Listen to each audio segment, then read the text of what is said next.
Everybody, this is Dream, and today we have a nice two-game college football slate.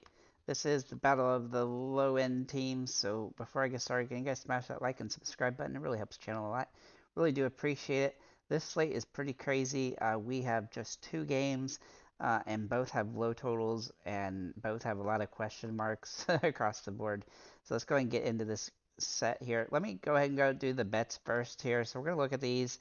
So I have FIU with the under 44 in the FIU UTEP game, under 44 in the money line on FIU. And then for the Sam Houston New Mexico State game, I have New Mexico State winning barely, with Sam Houston being over 42 points rather for this game. Both teams, that is the total. So this is what I have, and that actually ends up a pretty nice plus 842 parlay right now. That said, I do feel like both these games are kind of coin flips. So taking the money line on the other teams is definitely in the realm of possibility today as well. But with that said, let's talk about these teams real quick. So first, we'll talk about UTEP. Now, UTEP is going to be missing its top quarterback and wide receiver most likely. And it's not like they've been any good this season, but the defense of FIU is bad, and I expect them to run. I expect UTEP to run the ball quite a bit. They do have two running backs that look pretty decent here. I would avoid the wide receivers unless you're planning on Hail Marying them. As the running backs, as for the running backs, Burgess is the better play as he gets some passes through the air as well. But they are definitely a high risk team from that perspective. He's also a little, he is what he is. Moving to FIU here. FIU defense may be bad, but they have the second best quarterback on the slate in Jenkins, though he's been coming out of a concussion protocol, so do be aware of that and make sure he does end up playing. They have a couple of running backs who are capable here, and the defense here should be very limited. Look for them to run the ball some, though they will pass more than UTEP does. And they have one wide receiver that's worth a good look in Mitchell. The running back situation is Lawrence and Owens, and Lawrence has not done as well versus good defenses. Owens has been more consistent, but both of them have done very good against terrible defenses, which is what they face today. They do have more touchdown potential than UTEP's running backs do as well, and I think that will add that the two games that these running backs did well against were very bad defenses, and that is where UTEP falls in this category. So I do think that both FIU running backs have some utility here. Looking at Sam Houston, Shoemaker has upside today because he's dirt cheap on both sites. Now, especially on FanDuel, though, gives him a lot of upside, being the fact that the other quarterbacks are so much more expensive than him. It does appear that their top four running backs will be out today, so that they will rely on Yates, who's listed as a quarterback on DraftKings and FanDuel, to be the lead back. He's got some positive run yards in the past, in last year when he was a starting quarterback, and he's dirt cheap, so he's worth a look. The wide receiver room starts and ends with Noah Smith. Anyone else is high risk. Noah isn't overpriced on DK, which makes him a core play there, which he might. Of course, this might be a struggle for this team as all the injuries and unknowns, but New Mexico State's defense is bad, and that does give Sam Houston a chance here. As for New Mexico State, they scored the most points of anybody on this slate by a lot. They have averaged over 30 total points per game this season so far, which is more than 10 points more than anybody else. They are the most offensively gifted team on this slate as well. However, they do run a very balanced offense when it comes to passing, as they tend to pass the ball to a lot of different guys. Pavia is also going to be popular on both sites because of he is expensive on both, as he is the best quarterback on the slate, and he's got the most yards, touchdowns, everything else. He also runs the ball the best of all the quarterbacks as well, so that gives him a lot of upside in the game, especially considering the fact New Mexico State does tend to run the ball more than they do pass. In fact, all four teams do that, but they do it the most extreme on the slate, and they have good running backs and good wide receivers who are capable. The catch with the wide receiving on this slate is that they have three guys in Brady, Hudson, and Parker, who are all averaging 10 fantasy points a game, but they have all had individual big games. That feels hard to be confident with any of them. Parker is an extreme Hail Mary as well, as he's only had 4 catches on the season, though all 4 of those catches have been over 40 yards, and 3 of those have been touchdowns. They should be able to win this game despite having a terrible defense, simply because they just are very efficient offensively. And even though Sam Houston does does have a good rating for defense. I don't expect them to be able to hold up, and their defense isn't as good as their rating might suggest. So, with that said, guys, that's what I have for that. Let's go and get our picks for DFS now. Um, I will say that I really don't have anybody to pick for touchdowns or anything for this slate on the betting side of things. So let's get into these quarterbacks here. So we'll start looking at the quarterbacks. Jenkins, Shoemaker, and Pavia are going to be your top options. Now Pavia definitely has the most upside, though he's fairly expensive over here. He's not super expensive where you can't afford to put him in there. In fact, he's pretty easy to roster with the way pricing is for the other players. But he obviously has a lot of capability. Though it is going to be somewhat irritating to try to set him with a bunch of wide receivers on his own team because he does spread the ball around. And sometimes it's not ideal to run a quarterback without a bunch of his, at least one or two of his wide receivers, which you could definitely do today because they're good, best wide receivers on other teams when it comes to the likelihood of lots of yards. As for Jenkins, for FIU, now he is coming out of protocol, so do keep that in mind. But he's been fairly solid. I expect him to have to throw the ball more than most of the other quarterbacks on the slate. He also does run the ball decently well. He's actually second to Pavia in that rating as well, though he may be a little more gimpy about it since he's coming out of a concussion. But he's had a pretty good season thus far, and while he's been somewhat inconsistent, he has a great matchup here. I expect him to have some potential in this one. Shoemaker is kind of an inconsistent quarterback, though he does throw the ball more. His percentages are pretty bad. That said, they do have a good running attack for Sam Houston, so I look with Yates. So I look for Yates to also be a viable option at quarterback, mostly just in the S flex. Let's see if I can find him here. Um, Now he hasn't played yet this season, but last season he did have 44 rushes for 195 yards and a touchdown. So he's going to have some capability today. But Shoemaker, meanwhile, I did want to mention Shoemaker does have some utility today, though he's not a very good quarterback. He might throw some interceptions, but he also has some touchdown upside. And he's had 2 games with good yardage against bad defenses, and so that does give some utility here. I still think New Mexico State wins, but I do think he's in play as a contrarian option at the position. Moving into the running backs, so we'll kind of go through team to team here. So UTEP has two guys that actually run the ball pretty good, and that's Burgess and Hankins. Now both these guys have run pretty consistent this season, though I do think Hankins will get a few less carries than Burgess. The yards are kind of a concern here, but if one of them can score a touchdown, then that would definitely pay off here. I don't think running both these guys is going to be a great move today. I think it's more likely that FIU using one FIU running back and one UTEP running back will have the most upside on this slate. Though I could look at the MTSU one as well. As for the FIU running backs, Lawrence and Owens both run the ball pretty good. Now Owens runs a lot less, but he also seems to get almost as many yards and touchdowns. He's a little bit yes in the yards, but he's been more efficient as a running back, and so I do think he's some viability. So both guys do have some utility here.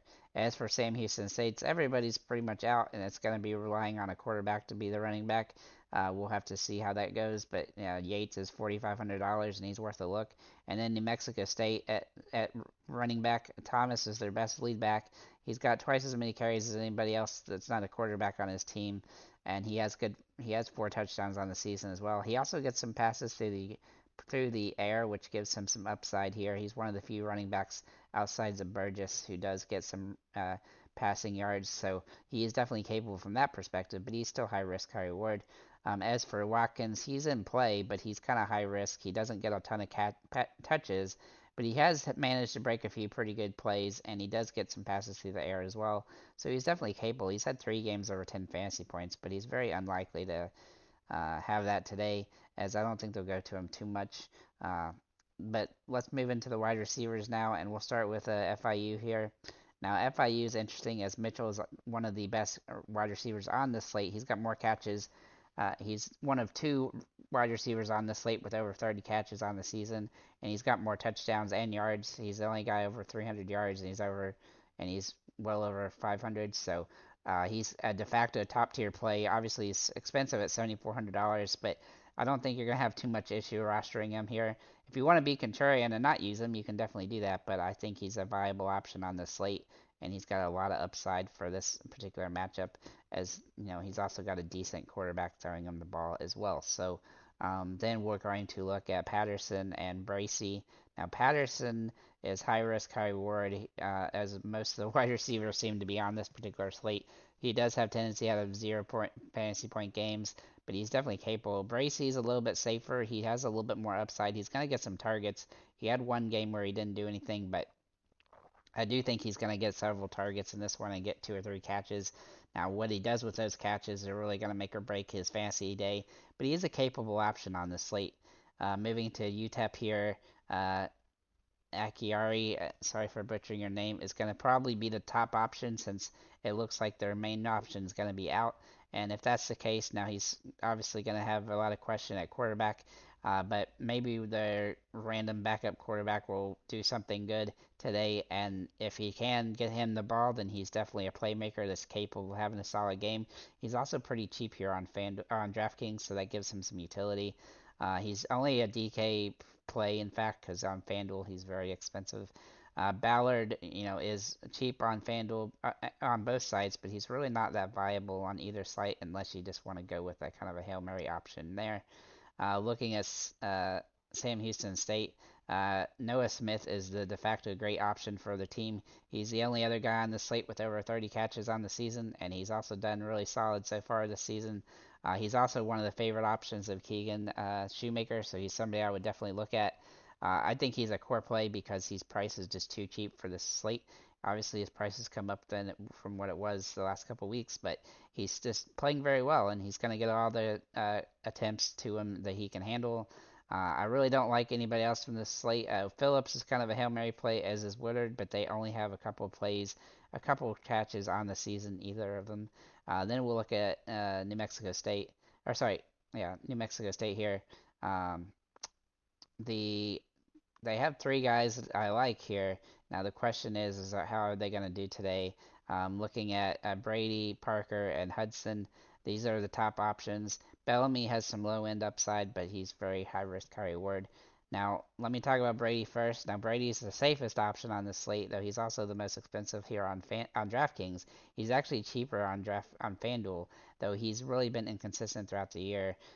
He definitely has some utility, but as you can see, he's had a bunch of sub 10 games and a couple of zeros, but he had the one game where he scored 30 fantasy points. If we look at Hudson, he's been a little bit different than that, but he's had one big game at 20 fantasy points, and the others have been a little bit lower. Though he has got a couple touchdowns, which have given him some upside. In fact, all 3 players have a couple touchdowns. I think Hudson is probably a bit safer on both sites, but he's more expensive on FanDuel, whereas he's nice and cheap here on DraftKings. Parker is kind of a one-hit wonder, as he's got 4 catches on the season, 3 of them for touchdowns, and they're all over 40 yards. I expect him to hopefully get one of those, but I don't know if he'll do it or not, and he does need to get a touchdown for it to really make any sense. So now we're going to swap over here to FanDuel, and we're going to take a look here. And FanDuel is going to be a little bit different than DraftKings because the pricing is quite a bit different over here. We get $60,000 and $8,500 a player. So we'll look at quarterbacks first. Now, obviously, Diego Pereira is the top option. He's very expensive today but he is viable, and you can fit him the way the pricing is, so it's not too big of an issue. Obviously, the contrarian option is going to be either Shoemaker or Jenkins, and they're all in play here. But I do think that Pavia or Jenkins has to be your top option. You could put a second one in the Superflex if you wanted, and of course, you could also throw in um, uh, Yates. Sorry, where is he? Yates for San Jose, San Jose, Sam Houston, who's going to be playing running back for them today. It looks like so. He looks like he has a good opportunity to have a running back at $4,000 in that super flex, or even at that quarterback position if you want. Though I don't think it's necessarily required, as you're probably going to leave a lot of money on the table if you do it. But if you think he can have a big day, he's had 44 rushes for 195 yards and a touchdown last year when he was playing quarterback for this team. So moving into our running backs here, we'll start with our uh, our running backs from FIU here. Um, Lawrence and Owens are going to be the two guys here. Now, Lawrence has got more upside on the slate, and he's about the same price. So if you're going to just use one of them, then I would use Lawrence. You could use both guys here and then put another one in the Superflex of a different team. Wide receiver is kind of rough today, so Superflex needs to probably be a running back or a quarterback on the slate. But both these guys are definitely viable on this one, and they have a lot of comparative likelihood. I do think Lawrence gets slightly more touches and has a better chance of a touchdown though on this particular slate and somewhat more yards. Looking at UTEP's running backs here, we will look at let's see, we'll look at Hankins and Burgess. Now Burgess obviously is most expensive. Now he's more expensive than the running backs from FIU. That does give me a little bit of concern, considering he's barely over the yards and he has about the same amount of touchdown upside. I don't expect him to score much more fantasy points than Lawrence or Owens does, either one of them. So I think he's a good play, but he's somewhat expensive for this slate on FanDuel. Meanwhile, Hankins is probably overpriced for the slate. I do think UTEP is overpriced generally on this slate. I think FIU definitely has more upside here, but Hankins is in play as a kind of a low end upside. And then for New Mexico State, Star Thomas is definitely the top option here. He's got good metrics here. He's a little bit pricey here, but he's a little bit safer than Hankins and Burgess is, and so I think he's a good option on this slate, especially the way he's got more touchdown upside. But he still has a little bit of a lower floor than Burgess does, so do keep that in mind. But I would definitely prioritize him over Hankins from this position. Moving into our wide receivers, this is where it's really going to get silly today on this website here. We're going to start with our FIU players. So Chris Mitchell is obviously the top option, but he's very expensive at $9,000. That said, you can roster him. It's not too hard to do. He's definitely a play on this slate, and I think he's a great option. He's very borderline a core play, but you can manage to fit him in even if you run with top quarterbacks at any position. And with the way the value plays are today, it's pretty easy. Then we'll look at Patterson here. Patterson and Bracey both have some utility here. I do think Bracey's got more upside here, and he's a little bit cheaper, so that is definitely worthwhile. But Patterson's more of a Hail Mary play for this particular slate. Looking at the at UTEP here, Akari, sorry if I'm butchering your name, he's going to be the favorite option on this slate. He's been pretty solid this season, with 17 catches and 290 yards and a touchdown.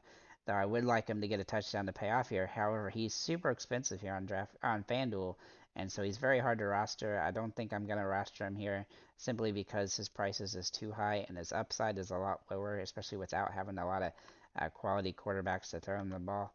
He's definitely a lot more risky over here, where he's nice and dirt cheap over on FanDuel, or on DraftKings rather. So then we'll also look at Ballard here, but he's kind of a Hail Mary play, and he's overpriced for this position as well. Looking at Sam Houston here, Noah Smith is going to be a de facto option. Now, he's not cheap like he is over on DraftKings, but he's definitely capable of a big game. So he's in play, but he's kind of a contrarian option on this slate here. He's a little bit overpriced, so while he does have 30 catches on the season, and he's one of two wide receivers to do that on this slate, he definitely is pricey for this particular matchup. And then we'll look at New Mexico State here, and Parker, Hudson, and Brady are all in play. Now, Hudson's actually more expensive here than he is on FanDuel or on DraftKings, but that's probably because he's been a little bit more consistent game to game when it comes to his fantasy output.